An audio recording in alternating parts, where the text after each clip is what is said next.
नमस्कार साथियों, Suryanagari unique law classes के यूट्यूब चैनल पे मैं उर्मिला राठी आपका हार्दिक स्वागत और अभिनंदन करती हूँ। बात कर रहे हैं हम लोग एग्जाम्स की। हमारे पास बहुत सारे एग्जाम्स होते हैं, जुडिशरी के एग्जाम होते हैं, है ना। हमारे पास जूनियर लॉ ऑफिसर्स के एग्जाम होते हैं, जेएलओ के कहते हैं। बैंक के अंदर हमारे पास बहुत सारे एग्जाम होते हैं। गवर्नमेंट क्या बोलते हैं, एडवोकेट के लिए एग्जाम होते हैं जिसको हम एपीपी एपीओ कहते हैं। ये जितने भी एग्जाम्स के मैंने नाम बोले ना, इन सब में हायर जुडिशरी के एग्जाम भी होते हैं और साथ ही साथ एक अच्छी वकालत करनी है वो भी होता है और एलएलबी भी अच्छे नंबरों से पास करने। इन सब के लिए एक सब्जेक्ट है और उसका नाम है इंडियन एविडेंस एक्ट। क्या नाम है? Indian Evidence act. इसको शॉर्ट में मैं IEA बोलती हूँ, 1872। ये इंडियन एविडेंस एक्ट है, ये बड़ा काम का है।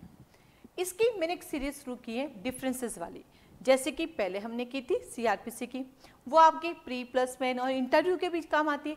ठीक वैसे हमने इंडियन एविडेंस एक्ट की भी एक सीरीज स्टार्ट की है। तो CRPC की जो सीरीज है वो जल्दी हम एक प्ले लिस्ट में डाल देंगे ताकि आपको एक साथ सारे डिफरेंसेस मिल जाए। ठीक वैसे भी एविडेंस की डाल देंगे। यहाँ पर भी हम जो डिफरेंसेस पढ़ेंगे वो pre plus main plus interview और वकालत में भी काम आएंगे, कॉलेज में भी काम आएंगे और सारे एग्जाम में काम आने वाले हैं। तो चलिए करते, जेएलओ के एग्जाम में भी काम आएगा क्योंकि ये सब्जेक्ट जूनियर लॉ ऑफिसर के एग्जाम में होता है। ये सब्जेक्ट एपीओ एपीपी के एग्जाम में भी आता है, एडीपीओ के एग्जाम में भी काम आता है। तो आज हम चलते हैं अपने सेकंड अंतर, यानी इससे पहले मैंने मे प्रिजम्पशन, शेल प्रिजम्पशन, फैक्ट की प्रिजम्पशन, लॉ की प्रिजम्पशन पे बनाया। अगर कभी भी आपको मेरा वीडियो देखते हो तो आप लिख लिया करो उर्मिला राठी और जो टॉपिक आपका है वो डाल दो तो मेरा वीडियो आपके सामने आ जाएगा। या आप लिख दो unique law classes, Suryanagari unique law classes और साथ में अपना टॉपिक डाल दो तो आपको मिल जाएगा। नहीं तो कई बार हम सर्च करने जाते हैं कुछ और फिर हम लोग यूट्यूब पे इतना टाइम वेस्ट कर देते हैं कि जिस पर्पज़ के लिए हम गए तो पर्पज़ भूल जाते हैं। 2-3 घंटे डांस वांस देख के, चीज़ें देख के, खाना पकाना देख दिखा के वापस वहाँ से रवाना हो जाता है। तो वैसा नहीं होगा, है ना। चलिए आज हम बात करेंगे फैक्ट इन इश्यू और रेलेवेंट फैक्ट की। Relevant fact and fact in issue की। किसकी बात करेंगे? रेलेवेंट फैक्ट और फैक्ट इन इश्यू की। Relevant fact and fact in issue, इन दोनों के डिफरेंसेस की हम बात करेंगे। जब भी हम इन दोनों के डिफरेंसेस की बात करते हैं तो उससे पहले हमें ये तो पता होना चाहिए कि फैक्ट क्या है, फैक्ट आया कहाँ से। तो इन दोनों के डिफरेंसेस में जाने से पहले हमें चर्चा करनी होती फैक्ट के बारे में। किसके बारे में चर्चा करनी होती? फैक्ट के बारे में कि भैया फैक्ट होता क्या है। तो फैक्ट जो है ये कहाँ पे दिया गया है? ये इंडियन एविडेंस एक्ट के सेक्शन नंबर 3 में दिया गया है, ठीक है।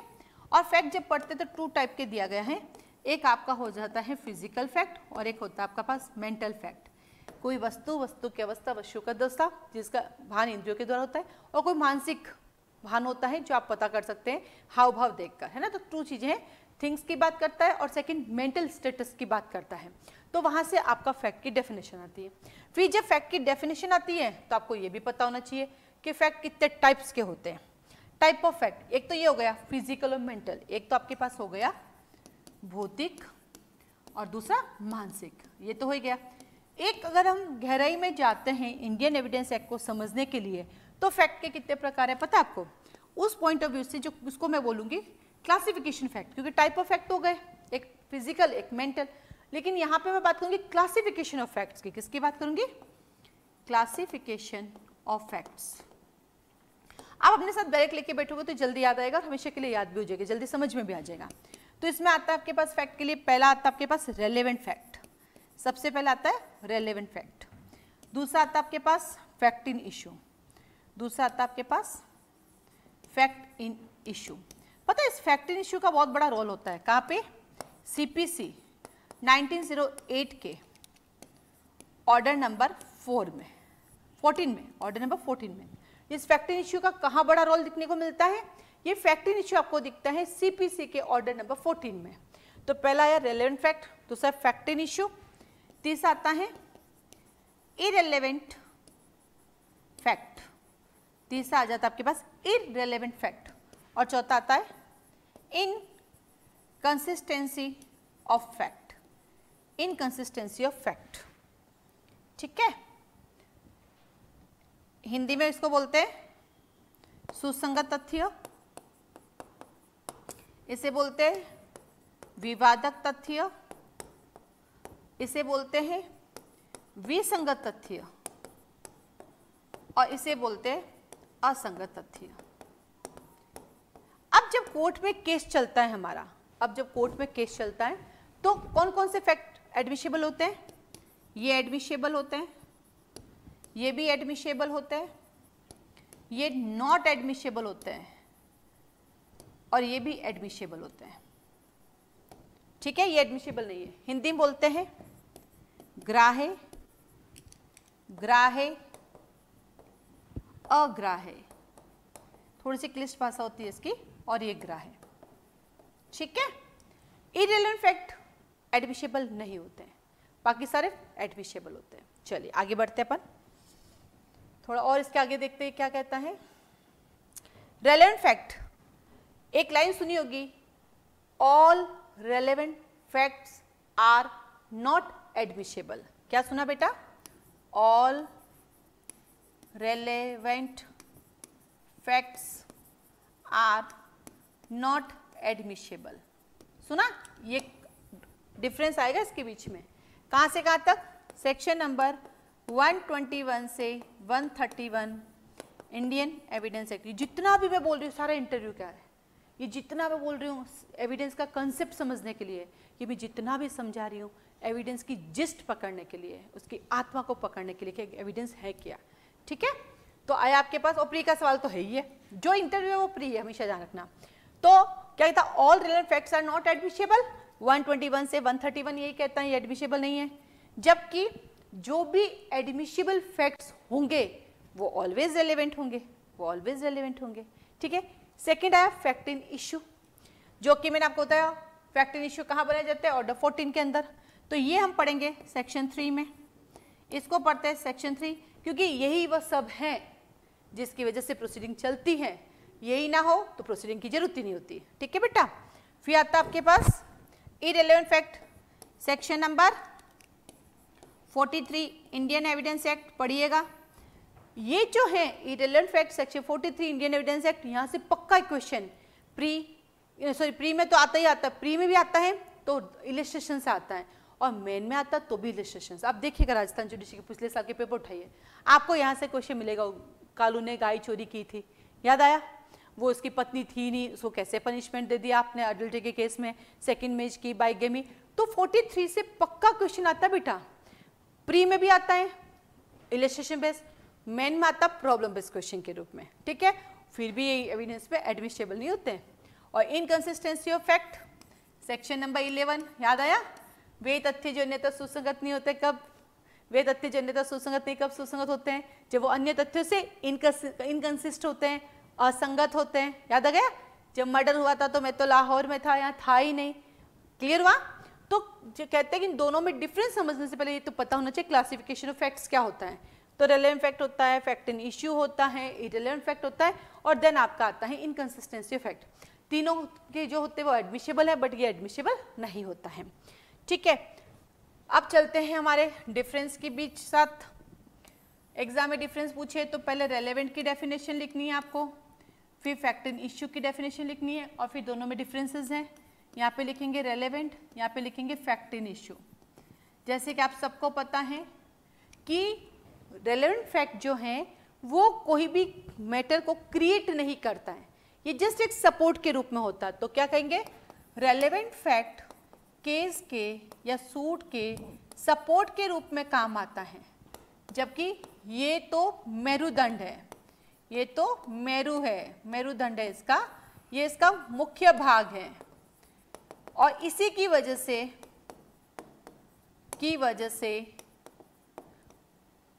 सूट की स्टार्टिंग होती है। तो क्या कहा कि फैक्ट इन इश्यू वह है जो हमारे सूट को क्रिएट करता है और स्टार्ट करता है, जबकि रेलेवेंट फैक्ट जो है वो हमारे यहाँ पे सिर्फ और सिर्फ सपोर्ट के रूप में काम करता है। नंबर 1। नंबर 2, सारे रेलेवेंट फैक्ट एविडेंस में एडमिसिबल नहीं होते, जबकि सारे फैक्ट इन इश्यू को एविडेंस पॉइंट ऑफ व्यू से यूज़ किया जाता है। दूसरा अंतर, सारे के सारे रेलेवेंट फैक्ट एडमिसिबल नहीं होते, जबकि सारे के सारे फैक्ट इन इश्यू हमारे केस में यूज़ किए जाते हैं, क्योंकि वो है तभी तो केस चल रहा है, अन्यथा नहीं चलता। ठीक है, फिर हम नंबर 3 लिखेंगे कि तीसरा है कि रेलेवेंट फैक्ट हमारे केस के लिए नेसेसरी नहीं है, रेलेवेंट फैक्ट केस के लिए नेसेसरी नहीं है, आवश्यक नहीं, हो भी सकते नहीं भी हो सकते, लेकिन फैक्ट एंड इशू केस के लिए नेसेसरी होते हैं, लेकिन फैक्ट एंड इशू केस के लिए नेसेसरी होते हैं। तो यहाँ पे मैं शॉर्ट में लिख रही हूँ, है ना बेटा, लेकिन मैं बोल पूरा रही हूँ, ये चीज़ देखिएगा ना, यहाँ पे शॉर्ट में लिखा, बोल रही हूँ। आने वाले दिनों में हम लोग क्या करेंगे, PDF बना के भी यहाँ पे डाल देंगे, पूरा लिख के ना, टाइप करा के, ताकि जो मैं बोल रही हूँ वो लिखा हुआ भी होगा, तो PDF फॉर्मेट में भी आपको मिलता जाएगा। ठीक है, उसके बाद हम चलते हैं रेलेवेंट फैक्ट में अधिकार दायित्व लिखिए। यहाँ पर रेलेवेंट फैक्ट पर पार्टीज के राइट्स और लाइबिलिटीज डिपेंड नहीं होती हैं, जबकि राइट्स एंड लाइबिलिटीज डिपेंड होती हैं। क्या लिखेंगे नंबर 4, रेलेवेंट फैक्ट पर पार्टीज के राइट्स और लाइबिलिटीज डिपेंड नहीं होती है, जबकि फैक्ट एंड इश्यू में पार्टीज की राइट और लाइबिलिटी डिपेंड होती है। जिस बात के लिए हम बात कर रहे हैं, जिस मुद्दे के लिए मैं आए, कहाँ वह आपके कोई राइट्स हैं या उसमें आपकी कोई लाइबिलिटीज हैं तो उस हिसाब से डिटरमाइन किया जाएगा केस को, नहीं है तो नहीं किया जाएगा। तो रेलेवेंट फैक्ट तो जस्ट एक कनेक्टिविटी बताता है कि जो तुम कह रहे हो उससे कनेक्ट हो रहा है या नहीं हो रहा है।